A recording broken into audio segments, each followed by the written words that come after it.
नमस्कार, मैं अर्चना शुक्ला अपने YouTube चैनल में आज एक नए अलंकार के साथ आप लोगों के सामने उपस्थित हुई हूँ। मैं आप लोगों को अलंकार पढ़ा रही हूँ। आज मैं आप लोगों को अर्थालंकार में उपमा अलंकार पढ़ाऊंगी। उपमा अलंकार जो कि बहुत महत्वपूर्ण अलंकार है, बहुत फेमस है और हमेशा इसको हम अपने दैनिक शब्दों में यूज भी करते हैं इस अलंकार को, लेकिन जान नहीं पाते हैं। आइए उसे जानने और समझने का प्रयास करते हैं कि उपमा अलंकार है क्या। उपमा अलंकार की अर्थ परिभाषा, उपमा अलंकार के प्रकार, ठीक है। तो आइए देखते हैं उपमा अलंकार। उपमा अलंकार जहां पर एक वस्तु की तुलना दूसरे वस्तु के समान गुण धर्म के आधार पर किया जाए। मतलब ये वस्तु है और ये वस्तु है, दोनों की तुलना समान आधार पर, ये मार्कर है, ये भी मार्कर है, ये ब्लैक बोर्ड पे लिखा जाता है, ये इस पे भी लिखा जाता है। तो इस प्रकार से उसमें समान गुण धर्म के आधार पर जो तुलना की जाती है उसे क्या कहते हैं? उपमा अलंकार। ठीक है, एक वस्तु का दूसरे वस्तु के से समान गुण और धर्म के आधार पर तुलना किया जाए या दो वस्तुओं को समान रख करके तुलना किया जाए। उप माने होता है समीप, मा माने होता है तुलना, तोलना, इसीलिए कहा जाता है उपमा। उपमा का अर्थ होता है कि समान रखकर तोलना या तुलना करना उपमा अलंकार कहलाता है। जैसे राधा रति के समान सुंदर है। राधा कैसी सुंदर है? राधा रति के समान सुंदर है। तो यहां पर राधा की तुलना किससे की जा रही है? रति से कहा जा रहा है। जैसे आ गया अगला कि पीपर पात सरिष मन डोला। तो यहाँ एक वस्तु की तुलना दूसरे वस्तु के समान गुण धर्म के आधार पर किया जा रहा है। यहाँ पीपर के पत्ते के समान मन क्या हो रहा है? समान डोल रहा है मन। तो यहाँ पर पीपर का पात के समान मन की तुलना की जा रही है। जिस प्रकार से पीपर का पत्ता डोलता है उसी प्रकार से मन डोलता है। तो ये उपमा अलंकार है कि जहां पर एक वस्तु की तुलना दूसरे वस्तु से समान गुणधर्म के आधार पर किया जाए वहां उपमा अलंकार होता है। उप माने होता है समीर, मा माने होता है मापना या तोलना, समान रखकर तोलना या मापना, तुलना करना उपमा अलंकार कहलाता है। उपमा अलंकार के 4 अंग होते हैं। क्या होते हैं? कितने अंग होते हैं? 4 अंग होते हैं उपमा अलंकार के। पहला है उपमेय। उपमेय, उपमेय समझना होगा कि उपमेय क्या है। जिसकी तुलना की जाती है उसे क्या कहते हैं? उपमेय। जैसे एक उदाहरण दे रहे हैं कि देखिए अरविंद सा शिशु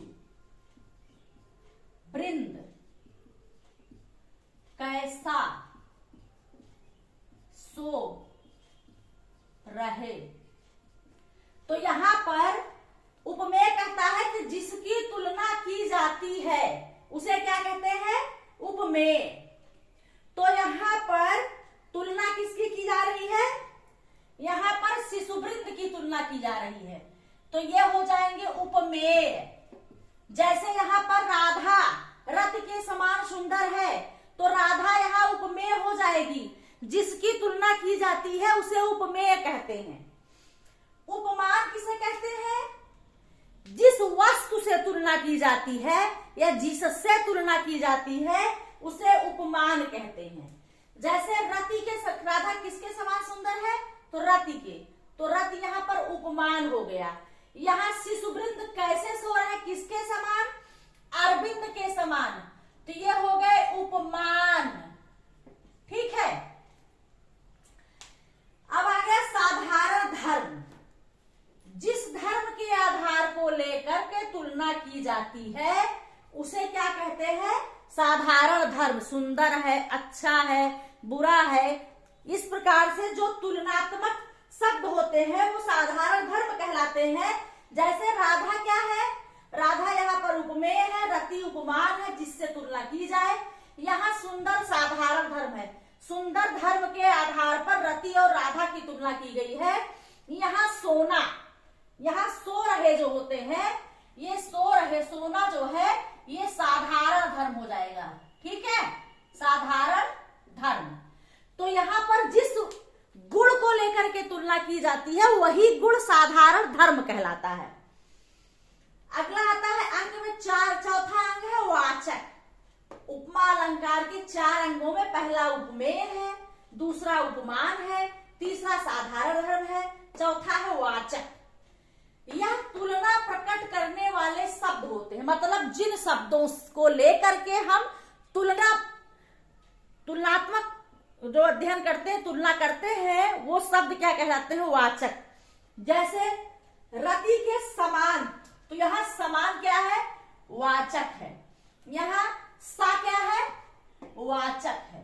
ठीक है, तो इस प्रकार से यहाँ वाचक, जहां सा, सी, सम, सरिस, समान, से, ये सारे शब्द जो है ये क्या है?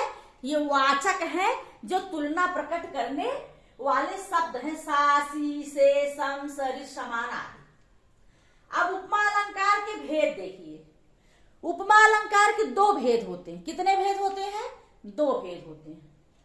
पहला है पूर्वोपमा। क्या है? पूर्वोपमा। जब उपमा अलंकार चारों अंग एक साथ आए, उपमा अलंकार के चारों अंग एक साथ आए, मतलब जहां उपमेय हो, उपमान हो और साधारण धर्म हो, वाचक हो, जिस पंक्ति में, वहां पर क्या होता है? वहां पर पूर्व उपमा होता है। जैसे इसमें उपमान भी है, उपमेय भी है, साधारण धर्म भी है, वाचक भी है। देखिए अरविंद सा शिशुबिंद कैसे सो रहे, तो यहां पर क्या होगा? पूर्वोपमा।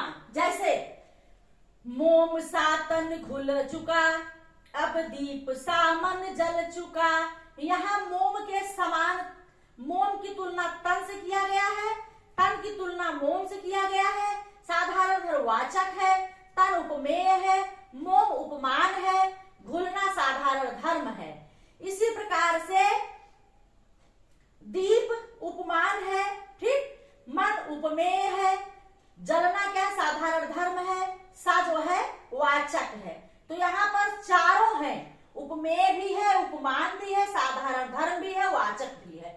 तो इस प्रकार से ये पूर्ण उपमा होगा, मतलब यहाँ उपमा का पूरा प्रारूप बना हुआ है। जैसे ही डोल जस डोले मोरा, यहाँ ही हृदय उपमेय है, हिडोला क्या है? उपमान है, जस जो है वाचक है और डोला साधारण धर्म है। तो यहाँ भी चारों अंग है, उपमा अलंकार के चारों अंग है, उपमेय भी है, उपमान भी है, साधारण धर्म भी है और वाचक भी है। तो जहां उपमा अलंकार में ये चारों अंग एक साथ आते हैं वहां पर क्या होगा? पूर्णोपमा अलंकार होगा। ठीक है, तो इसमें पीपर पात सरिस मन डोला, अगर पूछ लिया गया इसमें कौन सा है? पूर्णोपमा है, लुप्तोपमा है, कौन सा अलंकार है? तो आपको ये बताना होगा, जान के पहले इसको जानना पड़ेगा कि पीपर के पत्ते के समान क्या डोल रहा है? मन। तो यहां पर क्या होगा? पीपर पात क्या हो जाएगा? उपमान। उपमान, मन क्या होगा? उपमेय, सरिस क्या होगा? वाचक, डोलना क्या होगा? साधारण धर्म। तो इसमें चारों हैं, तो इस प्रकार से ये क्या होगा? पूर्णोपमा अलंकार। पूर्णोपमा समझ में आ गया कि जहां उपमा अलंकार के चारों अंग एक साथ आए वहां पूर्णोपमा अलंकार होगा। अगला है चारों अंग, आपको देखना पड़ेगा, उपमेय, उपमान, साधारण धर्म और वाचक। अब अगला है लुप्तोपमा, दूसरा उपमा अलंकार की परिभाषा अंग है या प्रकार है लुप्तोपमा। लुप्तोपमा क्या है? कि जहां पर उपमा अलंकार कोई एक या दो अंग अनुपस्थित होते हैं, मतलब चाहे वहां वाचक गायब हो, चाहे वहां साधारण धर्म गायब हो, चाहे उपमेय गायब हो, उपमान गायब हो, मतलब एक या दो अंग जहां पर अनुपस्थित हो उसे लुप्तोपमा कहते हैं। जैसे भोगी कुसुमायुध योगी सा बना दृष्टिगत होता है, कामायनी की पंक्ति। तो यहाँ पर क्या है, यहाँ लुप्तोपमा है, ठीक है। कलावती है कला समान, यहाँ पर क्या गायब है, साधारण धर्म गायब है। तो यहाँ पर क्या है, साधारण धर्म गायब है। तो ऐसी स्थिति में जहां पर एक धर्म एक अंग गायब हो, चाहे वाचक गायब हो, चाहे साधारण धर्म गायब हो, चाहे उपमेय उपमान में से कोई एक दो गायब हो, तो जहां पर उपमा अलंकार में एक या दो अंग, उसके अंग मतलब समझ लीजिए उपमेय उपमान साधारण धर्म और वाचक, ये चार अंग हैं। इन चार अंगों में से जहां एक या दो अनुपस्थित होंगे वहां लुप्तोपमा होगा, और जहां पर चारों उपस्थित होंगे वहां पूर्णोपमा होगा, ठीक है। तो इस प्रकार से ये लुप्तोपमा और पूर्णोपमा है। जैसे